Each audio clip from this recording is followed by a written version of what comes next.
초인종 아빠, 소리가 나야. 3번 울렸습니다. 띵동, 띵동, 띵동.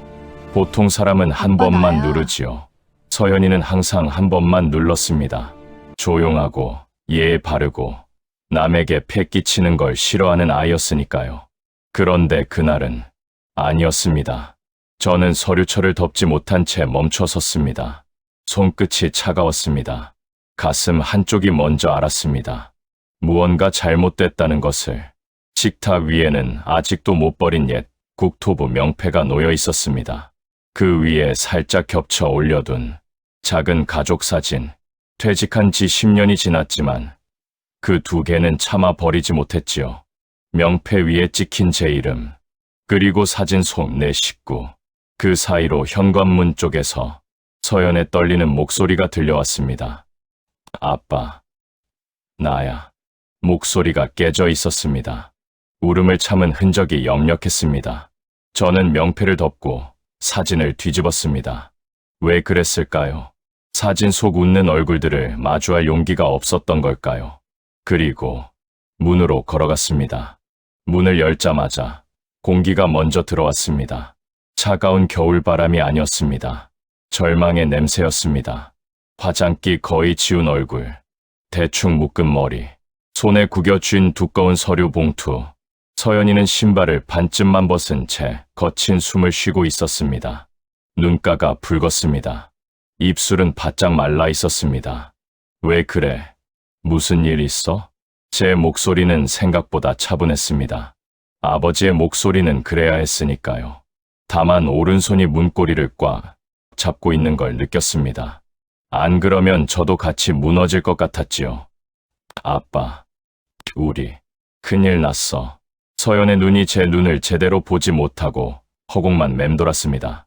초점 없이 흔들리는 눈동자. 그 눈빛이 이미 많은 걸 말해주고 있었습니다. 뒤쪽 계단에서 지우가 숨을 헐떡이며 올라오고 있었습니다. 넥타이는 느슨하게 풀려 있었고 셔츠 소매는 엉성하게 말려 있었습니다. 멀쩡하던 사위의 모습이 아니었습니다. 아버님, 죄송합니다.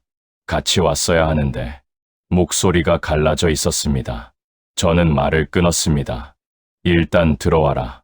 서 있으면 더 힘들다. 거실 식탁 위로 서류가 쏟아졌습니다.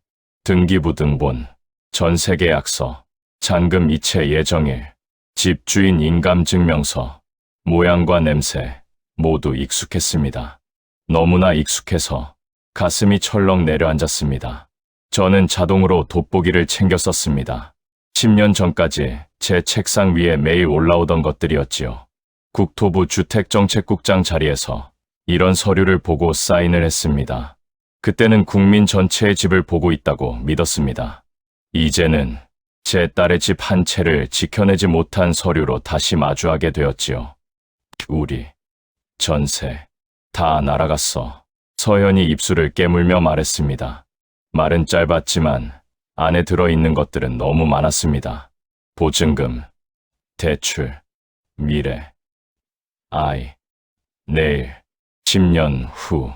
한 가정이 무너지는 소리가 그 짧은 문장 안에 다 들어있었습니다. 잠깐만, 앉아서 천천히 말해봐라. 저는 의자를 끌어당기며 말했습니다. 서연은 의자에 앉자마자 허리를 못 펴고 앞으로 숙였습니다. 양손은 식탁 모서리를 잡고 있었습니다. 손등에 힘줄이 도드라져 있었습니다. 너무 세게 잡아서 손가락 끝이 하얗게 질려 있었습니다. 지우가 옆에서 조심스럽게 말을 이었습니다. 아버님, 잔금 치르기 하루 전에 알았어요. 집이 이미 경매에 넘어간 상태였더라고요. 중개사도 몰랐다고 하고 집주인은 전화 꺼져 있고 말이 흩어졌습니다. 문장이 제대로 완성되지 않았습니다. 저는 등기부를 한 장씩 넘겼습니다. 습관이었습니다. 아니, 습관으로라도 버텨야 했습니다. 소유권 이전일, 근저당권 설정일, 경매계 시결정 기입일. 눈이 예전 같지는 않았지만 숫자와 날짜 사이의 간격은 아직 읽을 수 있었습니다. 그리고 그 간격이 얼마나 위험한 구조인지도 알고 있었습니다. 이 경매계 시결정, 2달 전에 나왔네. 제가 조용히 말하자 서연이 고개를 번쩍 들었습니다. 2달 전? 그래, 여기 적혀 있지. 서연의 얼굴에서 핏기가 빠져나갔습니다.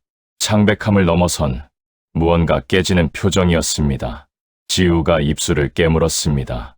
우리가 계약한 건 한 달 전인데 그건 곧 이 말과 같았습니다. 이미 경매에 넘어간 집에 내 딸이 들어간 것입니다. 저는 잠시 말문이 막혔습니다. 나레이션을 하고 있는 지금도 그 순간의 공기가 또렷하게 떠오릅니다. 숨이 막히는 것 같았습니다. 가슴이 무너지는 것 같았습니다. 거실 한쪽, 책장 맨 위 칸에는 아직도 헌 법령집과 낡은 보고서 파일이 꽂혀 있습니다. 퇴직할 때 직원들이 정리하라고 했지만 저는 몇 개를 남겨두었습니다. 언젠가 다시 볼 일이 있겠지요. 그때는 막연히 그렇게 생각했습니다. 그 언젠가가 오늘이 될 줄은 몰랐습니다. 등기부는 너희가 직접 떼봤냐? 제가 물었습니다. 중개사가 떼서 보여줬어. 근저당 있는 건 알고 있었는데. 이게 서연이 떨리는 손으로 머리를 쓸어 넘겼습니다. 머리카락 사이로 손가락이 헤매고 있었습니다. 나 진짜 아빠 말대로 했어. 역세권이지만 무리 안 하고 애 학교랑 가깝고 대출도 감당 가능한 수준으로 그렇게 골랐어. 목소리가 점점 작아졌습니다. 마지막 문장은 거의 울음에 가까웠습니다. 그 말을 듣는 순간 제 안에서 무언가 내려앉는 느낌이었습니다. 그래, 분명 제가 그렇게 말했지요. 무리하지 마라. 여기랑 학교 가까운 데로 해라. 대출은 감당할 만큼만. 저는 그걸 현명한 조언이라고 믿었습니다. 아버지로서 할 수 있는 최선이라고 생각했습니다. 그 조언을 따라간 딸이 지금 제 앞에서 집을 잃었다고 울고 있었습니다. 아빠는 이런 일 미리 알 수 있었던 거야? 서연의 질문이 조심스럽지만 깊게 들어왔습니다. 칼날처럼 날카롭진 않았지만 무딘 칼로 베이는 것처럼 아팠습니다. 저는 쉽게 대답할 수 없었습니다. 완전히 똑같은 형태는 아니더라도 이런 유형의 위험이 있다는 건 예전에 보고를 받은 적이 있지. 보고? 국토부 있을 때 전세보증금 깡통되는 구조, 다중채무, 그런 거 분석하던 시절이 있었어. 서연의 눈에 잠깐 불이 올라왔다가 바로 꺼졌습니다. 불과 제 사이에서 흔들리는 눈빛이었습니다. 그럼 알면서도 막을 수 있었는데 말이 끝까지 이어지지 못했습니다. 서연은 입을 다물고 고개를 숙였습니다. 그 말의 끝은 스스로도 감당하기 힘들었겠지요. 아버지에 대한 원망과 그 원망조차 할 수 없다는 죄책감이 뒤섞인 침묵이었습니다. 저는 아무 말도 하지 못했습니다. 아니야, 내 잘못이 아니다라는 말도, 아빠도 몰랐다라는 말도, 둘 다 정직하지 않은 말 같았습니다. 식탁 위 한쪽에는 아까까지 제가 들여다보던 다른 서류가 남아 있었습니다. 퇴직 전에 마지막으로 다뤘던 주택정책 관련 보고서 복사본이었습니다. 전세시장 안정화 대책 보완 검토, 제 손글씨로 표시한 메모가 옆에 붙어 있었습니다. 추가 검토 필요, 현장 피해 사례 축적 후 재논의, 그 추가 검토와 재논의가 미뤄진 시간 동안 이런 피해가 쌓여왔다는 생각이 들었습니다. 그 중 하나가 지금 제 식탁 앞에 앉아 어깨를 떨고 있는 제 딸입니다. 제가 미뤘던 시간이 누군가의 인생을 무너뜨리고 있었습니다. 잠깐만, 제가 자리에서 일어나자 서연과 지우가 동시에 저를 봤습니다. 저는 곧바로 화장실로 들어가 문을 닫았습니다. 거울 속 제 얼굴이 낯설게 보였습니다. 붉어진 눈, 굳어버린 입술, 턱선에 힘이 잔뜩 들어가 있었습니다. 늙은 얼굴이었습니다. 무너진 얼굴이었습니다. 세면대에 손을 짚었는데 손바닥에 땀이 잔뜩 배어 있었습니다. 물도 틀지 못하고 저는 한동안 그 자세로 서 있었습니다. 내가 대체 뭘 한 거지? 국가를 위해 일했다고 믿었습니다. 제도가 사람을 지켜줄 거라고 믿었습니다. 퇴직하면서 이제는 좀 쉬어도 되겠구나 생각했습니다. 그런데 제도가 지키지 못한 첫 번째 사람이 제 딸이 되었습니다. 저는 그 제도의 한가운데 있었던 사람입니다. 목구멍이 막히는 것 같았습니다. 눈물이 나올 것 같은데 이상하게 눈물은 나오지 않았습니다. 대신 숨이 짧게 잘렸습니다. 가슴이 조여들었습니다. 주저앉지 마라. 제 자신에게 그렇게 말했습니다. 지금 이 문 밖에는 멀쩡한 어른이 필요한 두 사람이 앉아 있습니다. 저는 그 둘의 아버지고 아버님입니다. 무너질 자격이 없습니다. 저는 물을 틀고 찬물을 한번 얼굴에 끼얹었습니다. 얼음처럼 차가운 물이 뺨을 타고 흘렀습니다. 그리고 수건으로 얼굴을 대충 닦고 숨을 고른 뒤 문을 열었습니다. 거실로 돌아가니 서연은 아직도 같은 자세로 앉아 있었습니다. 지우는 손을 모은 채 고개만 숙이고 있었습니다. 식탁 위 서류와 책장 위 낡은 명패와 뒤집어진 가족 사진이 한 화면 안에 들어왔습니다. 그 순간 조금 전 화장실에서의 붕괴와는 다른 감정이 올라왔습니다. 이제부터 제가 해야 할 일이 무엇인지 어렴풋하게 보이기 시작했습니다. 완전히 해결할 수 있을지는 모르겠습니다. 하지만 최소한 아무것도 안 한 채로 이들을 내버려 둘 수는 없었습니다.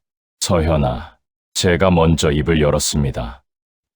응, 오늘 당장 답은 못 찾는다. 이건 시간이 좀 걸릴 거다. 서연의 눈이 다시 흔들렸습니다. 근데 한 가지는 약속할게. 이 서류들은 아빠가 끝까지 보고 갈 거야. 그 말은 저 자신에게도 한 약속이었습니다. 과거에 추가 검토라고만 적어둔 일들, 현장 사례 축적 후라고 미뤄둔 일들, 그 뒤에 있는 사람들이 이제는 제 얼굴을 하고 있습니다. 일단 밥부터 먹자. 제가 엉뚱한 소리를 하자 서연이 멍한 눈으로 저를 봤습니다. 아빠는 진짜 이런 날도 밥 얘기야? 저는 억지로라도 웃음을 올렸습니다. 밥을 먹어야 버틴다. 울려면 먹고 울어라. 지우도 그제야 작게 웃었습니다. 그 웃음은 금방 사라졌지만 그래도 잠깐은 숨을 쉬는 표정이었습니다. 저는 냉장고를 열고 대충 반찬을 꺼냈습니다. 김치, 멸치볶음, 어제 남은 구, 숟가락을 놓으며 말했습니다. 이건 당장 어떻게 뒤집을 수 있는 일이 아니다. 근데 아빠가 이런 서류 보고 살아온 사람이잖냐. 저는 등기부등본을 손가락으로 두드렸습니다. 이런 글자들, 숫자들, 구조 보는 건 아직 할 수 있다. 서현이 조용히 물었습니다. 아빠, 진짜 우리 일 어떻게든 해볼 수 있어? 저는 조금도 장담할 수 없었습니다. 그럼에도 불구하고 이렇게 대답했습니다. 해볼 수 있는 만큼은 다 해본다. 결과가 어떻든 너희한테 아무것도 안 했다는 말은 듣지 않겠다. 지우가 고개를 숙이며 말했습니다. 감사합니다, 아버님. 저도 같이 하겠습니다. 목소리에 조금씩 힘이 돌아오고 있었습니다. 그날 밤, 둘이 돌아가고 난 뒤 저는 다시 식탁에 앉았습니다. 형광등 불빛 아래 서류의 글자가 또렷해졌습니다. 명패 옆에 가족 사진을 다시 세웠습니다. 사진 속 젊은 제 얼굴과 서연 초등학생 때 웃음이 보였습니다. 그 웃음을 지켜주지 못한 아버지가 지금 여기 앉아 있습니다. 저는 서랍에서 오래된 만년필을 꺼냈습니다. 퇴직 선물로 받은 것이지만 거의 쓰지 않았습니다. 오늘 처음으로 그 펜의 뚜껑을 열었습니다. 공책 첫 장에 날짜를 적고 그 아래 짧게 썼습니다. 전세보증금 사건, 우리 집, 제도와 사람 사이, 내가 서 있겠습니다. 글씨가 조금 떨렸습니다. 하지만 줄은 곧게 그었습니다. 그 줄은 제 과거와 지금, 그리고 앞으로의 시간을 잇는 선 같았습니다.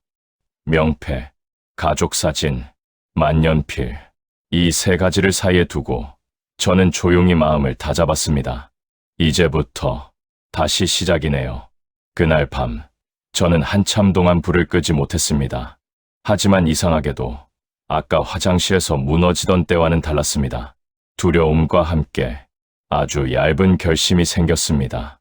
이 얇은 결심이 나중에 얼마나 큰 파문이 될지 그때는 몰랐습니다. 다만 한 가지는 분명했습니다. 이 싸움은 다시 내 자리에서 시작하는 두 번째 직장 생활이 될 것이라는 것. 그리고 그 첫 페이지가 오늘이라는 사실이었습니다. 창밖으로 겨울바람이 불었습니다. 차가운 바람이었지만 이상하게 마음 한구석이 따뜻해지는 것 같았습니다.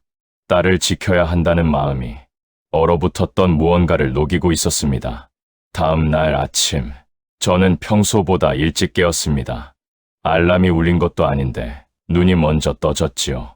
어제 식탁 위에 펼쳐놓은 서류들이 그대로 제 꿈에 들어왔다 나간 것 같습니다. 천장을 잠시 바라보다가 저는 서랍을 열었습니다. 어젯밤 꺼내둔 오래된 만년필이 그대로 놓여 있었습니다. 만년필을 다시 손에 쥐는 감각이 마치 제 손이 제 앞서 움직이는 듯했습니다. 퇴직할 때 마지막으로 썼던 보고서 문장이 떠올랐습니다. 현장에서의 피해 흐름을 지속적으로 모니터링한다. 그 문장을 적던 제 손이 이제는 제 딸의 피해를 적기 위해 움직이고 있었습니다. 식탁 위에 앉아 서류를 다시 정리하고 있는데 서연에게서 전화가 왔습니다. 목소리가 떨린 채로 시작되었습니다. 아빠, 오늘 부동산 다시 가볼래? 사장님이 만나보고 싶대. 저는 잠시 멈칫했습니다. 그래, 가보자. 오늘은 조금 다르게 얘기해보자. 서연은 아무 말 없이 숨만 내쉬었습니다. 울음이 아니라 멈춘 상태 같은 숨소리였습니다. 중개사무소에 들어선 순간 사장의 표정은 이미 모든 걸 말하고 있었습니다. 기계적으로 쓴 미소, 우리를 보며 바로 사라지는 눈빛, 그리고 바쁘다는 듯 책상을 정리하는 손. 저는 그 손이 흔들리고 있다는 걸 발견했습니다. 사장님, 경매가 2달 전에 시작됐다고요. 근데 왜? 서연이 먼저 말을 꺼냈지만 저는 그녀의 어깨를 살짝 잡아 조용히 앉혔습니다. 제가 말씀드릴게요. 사장이 고개를 들었습니다. 제가 직접 나설 거라고는 예상하지 못한 표정이었습니다. 등기부를 떼셨습니까? 경매 개시일도 확인하셨습니까? 제가 차분히 묻자 사장은 굳은 얼굴로 대답했습니다. 저희 직원이 그 근저당만 보고 그땐 경매는 몰랐습니다. 아, 진짜로요. 근저당과 경매는 확인 절차가 다릅니다. 알지 않습니까? 그 말에 사장은 눈을 피했습니다. 그리고 아주 작은 목소리로 말했습니다. 죄송합니다. 그 사과는 너무 가볍게 떨어졌습니다. 책상 위에 있던 펜 한 개보다도 가벼워 보였습니다. 서연이 다시 말을 잇다가 그대로 울음을 참으며 고개를 숙였습니다. 아빠, 우리 그냥 가자. 저는 고개를 끄덕였습니다. 그래, 여기서 답을 얻기는 어려울 것 같다. 문을 닫고 나오는 순간 서연의 걸음이 눈에 띄게 흔들렸습니다. 저는 팔을 살짝 잡으며 말했습니다. 괜찮다. 이제부터 제대로 시작하자. 하지만 서연은 고개를 저었습니다. 아빠, 나 요즘은 뭐가 괜찮은지 모르겠어. 그 말이 제 가슴 바로 아래쪽을 조용하게 찔렀습니다. 집으로 돌아오자마자 지우가 왔습니다. 이틀 만에 보는 얼굴이었는데 표정이 더 어두워졌습니다. 아버님, 저 오늘 팀장님께 불려갔습니다. 그래, 출근해서도 정신을 못 차린다고 업무 배정 다시 하자는 얘기까지 들었습니다. 이번 달 평가도 아마 안 좋을 것 같고. 지우의 목소리는 점점 작아졌습니다. 저는 말없이 지우를 바라보았습니다. 전쟁터에 다녀온 사람처럼 눈동자가 초점 없이 흔들리고 있었습니다. 서연이한테는 말 안 했습니다. 더 걱정할 것 같아서요. 지우는 말하며 손을 꽉 쥐었다 펴기를 반복했습니다. 그 손의 떨림이 어제 중개사의 떨림보다 훨씬 더 아팠습니다. 지우야, 제가 조용히 불렀습니다. 지우가 고개를 들었습니다. 너는 잘못한 게 없다. 힘든 건 알지만 내 책임은 아니다. 그러나 지우는 고개를 저었습니다.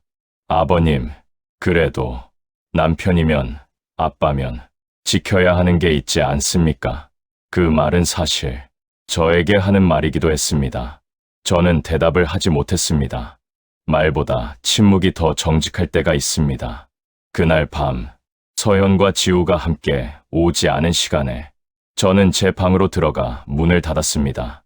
책장을 바라보았습니다. 평생을 함께했던 법령집들과 자료 처리 줄지어 서 있었습니다. 퇴직 후 10년 동안 거의 열어보지 않았습니다.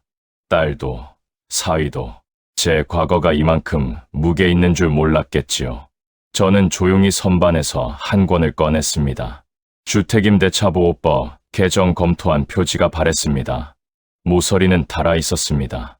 책을 펼치는 순간 제 안에서 묵혀있던 무언가가 돌아가기 시작했습니다. 머릿속 어딘가 오래된 파일링 시스템이 다시 켜지는 느낌이었습니다. 이 감각이 그립다고 말한다면 그건 너무 잔인한 표현이겠지요. 하지만 분명히 느껴졌습니다. 이 문제는 아버지의 마음만으로는 못 푼다. 한도영이라는 사람이 살아온 방식 전체를 다시 꺼내야 한다. 저는 책상에 책과 서류들을 펼쳐놓고 다시 앉았습니다. 그때 제 손끝에 오래된 명패가 닿았습니다. 국토해양부 주택정책국장 한도영. 저는 그 명패를 잠시 바라보았습니다. 퇴직 후에는 거의 보지 않던 글자들이었습니다. 그 글자를 보는 제 마음도 복잡했습니다. 명예였기도 하고 부담이었기도 하고 지금은 책임처럼 보였습니다. 서연에게 메시지가 왔습니다. 아빠, 미안해. 요즘 내가 너무 예민해서 지우한테도 잘 못해. 나 왜 이렇게 됐는지 모르겠어. 저는 잠시 문자를 바라보다가 천천히 답장했습니다. 무너지는 건 잘못이 아니다. 이건 누구라도 무너질 일이다. 그래도 우리가 같이 서 있으면 다시 일어날 수 있다. 보내고 나서 생각했습니다. 나 자신에게도 보내는 말이었습니다. 밤이 깊어지자 저는 오늘 조사한 내용들을 공책에 정리했습니다. 글씨는 어색했지만 줄은 진하게 그어졌습니다. 경매 개시 결정 시점과 계약 시점 비교, 중개사의 설명, 의무 위반 가능 지점 표시, 동일 유형 사기 패턴, 기존 자료 검토, 피해자 모임 존재 여부 수집, 그리고 마지막 줄에 이렇게 적었습니다. 가족의 문제는 결국 제도의 문제와 연결된다. 내가 할 수 있었던 일과 못했던 일의 경계에서 다시 시작한다. 펜을 내려놓고 눈을 감았을 때 서연의 울먹이는 얼굴이 떠올랐습니다. 지후의 무너진 목소리도 들렸습니다. 그리고 그들 뒤에서 조용히 시선을 피하던 중개사의 얼굴도 떠올랐습니다. 이 모든 감정과 구조를 내가 끌어안아야 한다. 저는 숨을 천천히 들이쉬었습니다. 그리고 들이쉰 만큼 천천히 내쉬었습니다. 그렇게 마음을 다잡고 불을 끄려던 순간 문득 또 한 사람이 떠올랐습니다. 윤세라. 예전에 후배가 자랑하던 딸, 법과 제도를 누구보다 잘 아는 젊은 변호사, 그리고 지금 피해자들을 돕고 있다고 했던 사람. 그때 깨달았습니다. 제가 다시 걸어야 할 길에 혼자 서는 건 아니라는 거요. 전화를 걸지 않았지만 마음속에서 그 이름이 조용히 올라왔습니다. 다음은 그녀에게 연락해야겠다. 이것이 끝이었습니다. 갈등은 깊어졌고 바닥은 흔들렸습니다. 그러나 바로 그 바닥에서 저는 다시 도구를 쥐었습니다. 명패, 만년필, 오래된 기록들, 그리고 가족의 울음. 그 모든 것이 제가 다시 움직이기 위한 연료가 되고 있었습니다. 이제부터는 도망가지 않겠습니다. 스스로에게 그렇게 말한 뒤 조용히 불을 끄고 누웠습니다. 하지만 마음속에서는 이미 다음 장이 시작되고 있었습니다. 지금 이 자리에 다시 앉게 될 줄은 몰랐습니다. 오래된 서류철과 법령지, 노트북, 연필과 만년필, 퇴직 후 처음으로 제대로 정리해 펼쳐놓은 업무 자리였습니다. 그런데 이 업무의 대상이 내 딸이라는 사실이 책상 위 서류를 더 무겁게 만들었습니다. 창문 바깥에서는 겨울 바람이 유리창을 두드렸습니다. 그 소리가 마치 시간이 많지 않다 라고 말하는 것처럼 들렸습니다. 며칠 동안 저는 하루의 대부분을 책상 앞에서 보냈습니다. 일찍 일어나서 서류를 비교하고 중개사무소의 확인 의무 조항들을 하나씩 다시 찾고 경매 진행 속도를 정리하며 시간표를 만들었습니다. 그 과정 자체가 마치 예전에 회의 준비하던 시간과 비슷했습니다. 다만 그때는 국가 이름으로 했지요. 지금은 그 국가가 지키지 못한 제 딸을 위해 하고 있습니다. 그 차이가 손끝을 조금 떨리게 했습니다. 그러던 어느 날 아침 지우에게서 전화가 왔습니다. 목소리가 더 가라앉아 있었습니다. 아버님, 오늘 회사에서 공식 통보 받았습니다. 무슨 통보? 팀 이동입니다. 사실상 자리 바뀌는 겁니다. 책임지는 느낌이라 지우는 끝까지 말을 잇지 못했습니다. 그 침묵이 이미 모든 걸 말해 주었습니다. 서현이는 알아? 아직은요. 말하면 더 무너질 것 같아서요. 그 순간 제 왼손이 책상 모서리를 꽉 잡았습니다. 책상이 아주 약하게 흔들렸습니다. 지우야, 미안하다. 말이 나온 뒤 저는 스스로 놀랐습니다. 그 말은 의도하지 않은 말이었습니다. 그러나 제일 먼저 나온 말이었습니다. 아버님이 왜 미안합니까? 지우는 그렇게 말했지만 그 말조차 제 마음에 위로가 되지 않았습니다. 가족을 지키기에 충분한 아버지였어야 했다. 그러지 못한 지난 세월이 이 집안의 첫 균열이었구나. 그 생각이 떠오르는 순간 아무 말도 할 수 없었습니다. 저녁에 서연이 집에 찾아왔습니다. 그녀의 눈빛은 또 다른 종류의 공허함을 담고 있었습니다. 아빠, 지우한테 무슨 일 있어? 저는 잠시 망설였습니다. 팀 이동 얘기 들었다. 오늘 통보 받았다더라. 서연은 말없이 고개를 숙였습니다. 입술이 아주 조금 떨렸습니다. 그러더니 조용한 목소리로 이렇게 말했습니다. 아빠, 나는 우리가 무너지는 게 무섭지가 않아. 저는 얼굴을 들고 그녀를 바라보았습니다. 뭐가 제일 무섭냐? 무너지고 있다는 걸, 서로 숨기고 있는 거. 그 말에서 지난 며칠 동안의 감정이 한꺼번에 느껴졌습니다.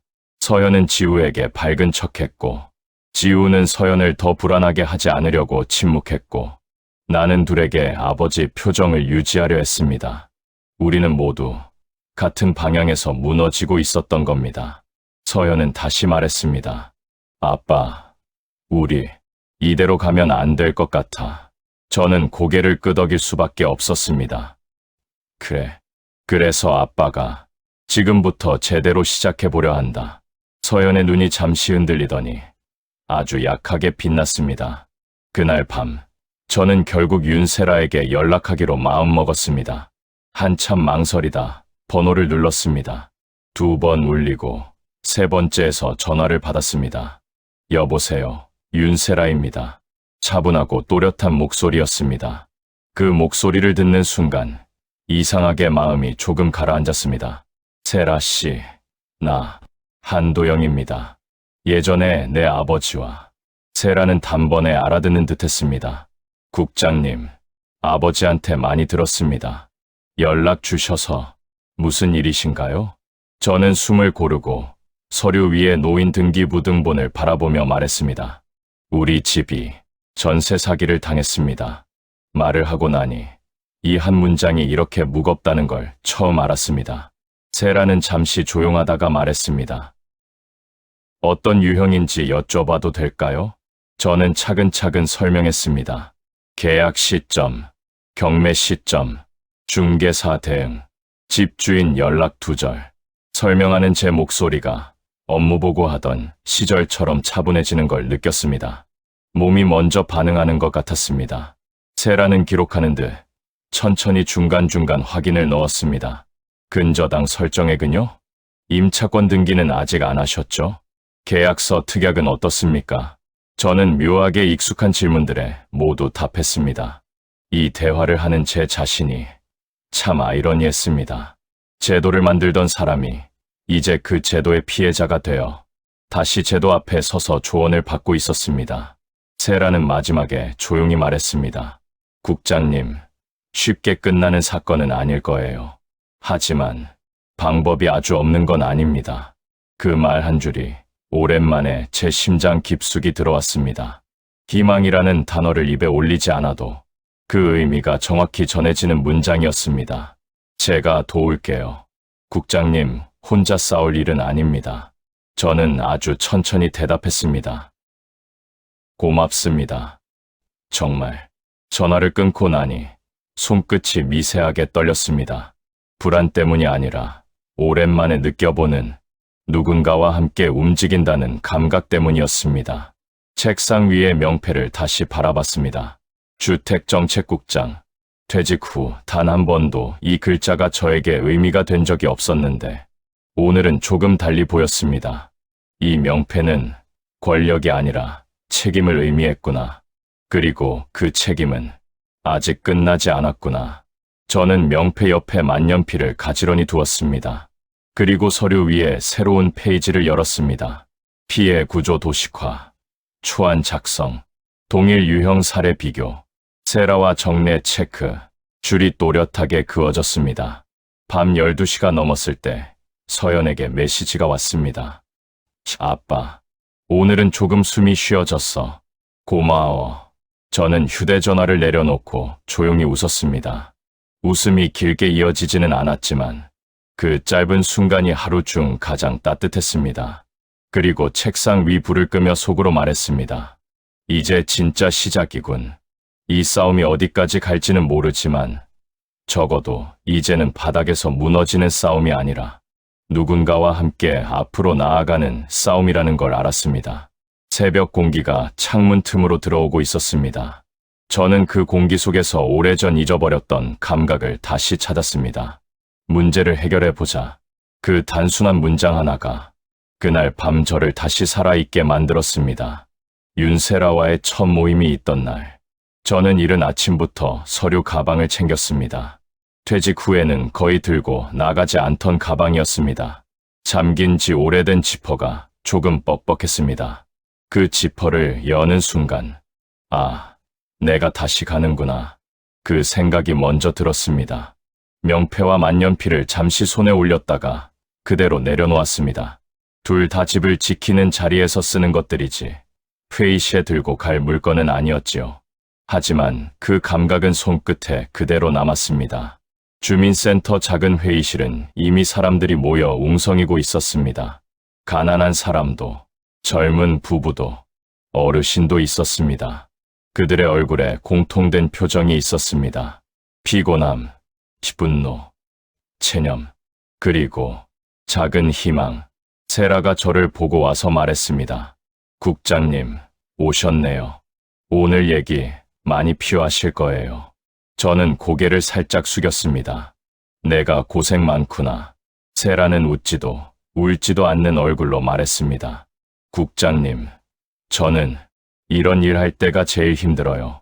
사람들이 너무 오래 아파서요. 저는 그 말이 오래 남았습니다. 전문가 말투가 아닌 사람이 있다면 청자의 마음은 그 사람에게 열린다는 걸 이제야 깨닫는 듯했습니다. 세라는 칠판을 두드리며 회의를 시작했습니다. 여러분 사건은 서로 연결되어 있습니다. 그리고 혼자 싸우면 이길 수 없는 구조입니다. 그 말에 모두가 저를 바라봤습니다. 저도 모르게 등줄기로 힘이 들어갔습니다. 세라는 제게 자료를 건넸습니다. 국장님이 정리해 주신 도식화, 회의 자료에 넣었어요. 다들 이 구조 설명 듣고 싶어 하세요. 저는 서류를 받아들고 잠시 숨을 골랐습니다. 딸과 사위를 보며 말하던 속도가 아니라 과거 회의실에서 수십 명을 마주하던 속도가 저절로 나왔습니다. 여러분 피해는 개별 사건이 아니라 패턴입니다. 같은 법무사, 같은 브로커, 같은 감정평가사. 그러니 혼자가 아니라 집단으로 움직여야 합니다. 회의실 안 공기가 조금 달라졌습니다. 사람들이 펜을 들기 시작했습니다. 지금까지는 얘기를 듣기만 하던 사람들이었습니다. 그들이 이제는 참여자가 되어가는 것이 보였습니다. 저는 칠판에 선 몇 가지 문장을 적었습니다. 퇴직 후 처음 쓰는 공공의 문장이었습니다. 사기는 개인 책임이 아니다. 구조를 밝히면 제도가 움직인다. 칠판에 적힌 그 말이 저에게도 저를 바라보는 이들에게도 이상하게 힘이 되는 듯했습니다. 회의가 끝나고 서연이 제 옆으로 와 말했습니다. 아빠, 오늘 멋있었어. 저는 일부러 무심한 척 고개를 돌렸습니다. 멋은 무슨, 그냥 예전 하던 거 한 거지. 아니야, 아빠가 서서 얘기하는 거 처음 봤어. 그리고 아빠가 이런 사람인 줄 이제야 알겠어. 그 말이 내 마음에 아주 깊이 들어왔습니다. 얼마 전만 해도 아빠 때문에 더 힘들다고 울던 얼굴이 오늘은 고개를 들고 있었습니다. 그 얼굴을 보는데 내가 다시 서야 하는 이유가 조금 더 또렷해졌습니다. 며칠 뒤 지우로부터 전화가 왔습니다. 아버님, 말씀드릴 게 있는데요. 그래, 말해라. 회사에서 팀 이동 최종 취소됐습니다. 저는 손에 들고 있던 펜을 떨어뜨릴 뻔했습니다. 취소. 네. 최근에 제가 조금 달라졌다고, 집중도 좋아지고, 보고서도 빨리 나온다고, 팀장님이 다시 기회를 주겠다고 하네요. 지우 목소리가 조금 떨렸습니다. 저는 말없이 창밖을 바라봤습니다. 아버님, 사실 요즘 아버님 보면서 힘이 좀 났어요. 아버님도 같은 상황인데 더 열심히 움직이시니까 그 말에 목이 조금 뜨거워졌습니다. 고맙다, 지우야. 진짜로. 아니요, 제가 고맙죠. 제가 다시 할 수 있을 것 같습니다. 전화를 끊고 나서 저는 한참 동안 자리에 앉아 있었습니다. 숨이 깊게 들어왔다 나가는 것이 느껴졌습니다. 사람이 다시 서는 순간은 이런 순간이구나. 그날 저녁, 서연과 지우, 손주가 집에 왔습니다. 오랜만에 집에 웃음소리가 조금 나왔습니다. 아직 많이 웃는 건 아니지만 예전처럼 침묵만 흐르던 시간은 아니었습니다. 손주가 제 무릎 위에 앉으며 말했습니다. 할아버지, 요즘 아빠가 표정 좋아졌어. 저는 손주의 머리를 쓰다듬었습니다. 그래, 다행이네. 그때 서연이 제 맞은편에 조용히 앉았습니다. 아빠, 나 그동안 미안했어. 아빠한테 화냈던 거. 저는 고개를 저었습니다. 원망할 만한 일이었다. 아빠라면 아빠한테도 화났을 거다. 근데 말이야, 이제는 아빠한테 미안해. 아빠가 나 때문에 다시 이런 고생하는 것 같아서. 저는 조금 숙였던 고개를 들고 서연을 바라봤습니다. 이건 고생이 아니다. 아빠가 예전부터 했어야 하는 책임이다. 그리고 내 덕분에 아빠도 다시 살아났다. 서연은 눈가를 손가락으로 살짝 닦았습니다. 그 손짓이 아주 천천히 자연스럽게 흘러갔습니다. 밤이 깊자 저는 부엌에서 차를 끓여 방으로 들어갔습니다. 책상 위에는 오늘 회의에서 사용한 메모들, 칠판에 적은 구조도, 그리고 아침에 다시 꺼내놓은 명패와 만년필이 나란히 놓여 있었습니다. 나는 명패에 손끝을 얹었습니다. 차갑지만 단단한 금속 감촉이 느껴졌습니다. 이 이름을 다시 써야 하는 시간이 왔구나. 만년필을 손에 들자 손바닥과 펜 사이에 미세한 긴장이 생겼습니다. 오래전에 손에 익었던 감각이 드디어 돌아온 듯했습니다. 저는 새로운 메모 페이지를 펼치고 천천히 글을 적었습니다. 집단 대응 전략, 실무 초안, 경매 일정 재검토, 피해자 모임, 의견 취합, 관할 기관 첫 민원 패키지 준비. 글씨가 일정하게 이어졌습니다. 새로운 보고서가 아니라 새로운 삶의 계획을 쓰는 것 같았습니다. 글씨를 쓰는 동안 문득 깨달았습니다. 아, 내가 다시 일을 하고 있구나. 그 일은 월급을 주지 않지만 내 가족과 다른 가족들을 살릴 수 있는 일이었습니다. 그 순간 제 안에서 두 가지 감정이 동시에 올라왔습니다. 오래 잊었던 기쁨과 여전히 남아있는 두려움. 그러나 그 두 감정 사이에 있는 결심이 더 강했습니다. 이제 후퇴는 없다. 내 경험은 이번엔 사람을 위해 쓰겠다. 잠들기 전 서연에게 메시지가 왔습니다. 아빠, 오늘 이상하게 편안했어. 우리 가족 다시 잘 될 것 같아. 저는 대답했습니다. 그래, 우리 다시 시작하자. 하나씩 메시지를 보내고 휴대전화를 내려놓았습니다. 창문 너머로 차가운 바람이 들어왔습니다. 그 바람이 방 안의 뜨거움을 식혀주는 것 같았습니다. 그리고 마지막으로 저는 책상 위 명패를 바라보며 아주 조용히 말했습니다. 도망가지 않겠습니다.